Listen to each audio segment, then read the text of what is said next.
Jim, what are you up to next? Like, you finished this movie, it's going to open up on July 4th. What's next for you on the project front and also on the personal front in terms of your commitment to continuing the work that you're starting with this movie? Well, it goes to the next chapter, which is on Haiti. And that's the next part of Tim, when they went down and did this Haiti mission. And this is a much better script than the first one, written by the same director. And Rod Barr, Alejandro Monteverde wrote this. So I plan to do that film. And then, of course, I'm doing The Resurrection of the Christ with Mel Gibson. So I think that's going to be, I think for sure it's one film, but it might be two films, I think. And what do you foresee happening on the theatrical release front? I mean, have the typical companies that are involved in theatrical release in movies been on board with the release of Sound of Freedom? Or have you run into like enthusiastic reception or resistance? What's happened on that front? Well, we had a lot of resistance. It took us 4 years to get where we're at right now. Like The Passion of the Christ, nobody saw that as a financially feasible film. Same thing with this. Who's going to want to watch a film about trafficked children? That's why it wasn't about that. It points in that direction, but it's really in the face of evil, can good still triumph?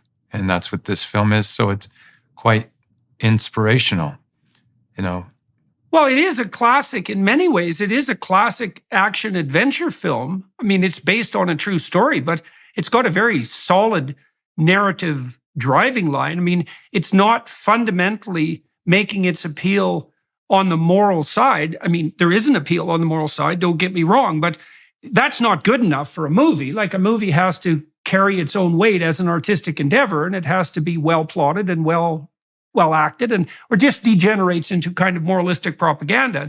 I don't think this movie does that at all. I also didn't think that The Chosen did that, Angel Studios' other major production. It never degenerated into sentimental moralizing, thank God, because something like that will just flop at the box office anyways. And I certainly couldn't see any reason, after having watched this movie, not to think that this could be a commercial success.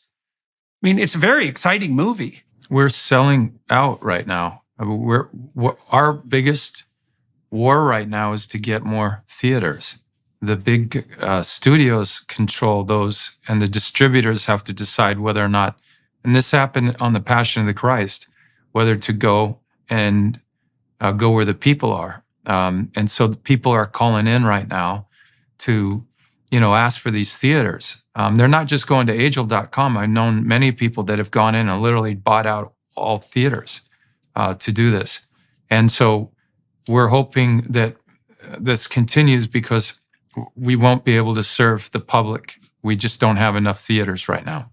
Well, that's a good problem to have, I would say. And that should also get you the kind of publicity that should also further distribution of the film. And of course, there's alternative routes now too. I mean, Matt Walsh had tremendous success distributing What is a Woman on Twitter. I think they got 170 million views. And I don't know how successful that was commercially. And of course, that's a problem because financial issues matter. But there's definitely multiple venues now where a film like this can be distributed. And of course, Angel Studios had a hell of a success distributing what they produced on the Chosen front using rather unorthodox channels online. We were fortunate enough, Jordan, to get Elon Musk. He actually tweeted out a couple weeks ago with the trailer, and it opened up Twitter as a free home for distribution. And we're gonna see a Twitter release, I think mid-July. So that will be fun to see what happens there. Oh, so that's already in play. All right. Well, look, gentlemen, we're running out of time on the YouTube front. As everybody watching and listening, or at least as some people watching and listening know, I do add another half an hour of interview on the Daily Wire Plus side. And so I think we'll turn our attention to that. I'm going to find out from Tim and Jim what developmental route they took to the destination that they arrived at.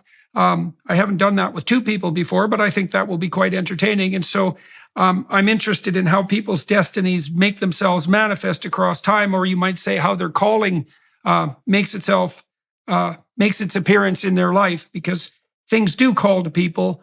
You know, everybody has problems that beset them that are their problems, and everybody has opportunities that beckon to them that are their opportunities. And that's kind of a mysterious, what would you say, bargain and interplay between the psyche and the world. And I'm endlessly curious about how that happens. And so we're going to follow down that road as we continue this conversation on the Daily Wire Plus side. By the way, for those of you who are watching and listening, if you're thinking about throwing some support the Daily Wire Plus way, this is probably a good time to think about doing that, because they and I, for that matter, have been under a fair bit of pressure from YouTube in the last month. I've had 3 of my interviews taken down, and I suspect there's a couple in the pipelines that are also going to raise the hackles of the wrong people, whoever the hell they are, lurking behind the scenes. And so, well, you never know, right? You can't tell what rules you broke, and you can't tell who's enforcing the censorship rules, which is really not good on any front.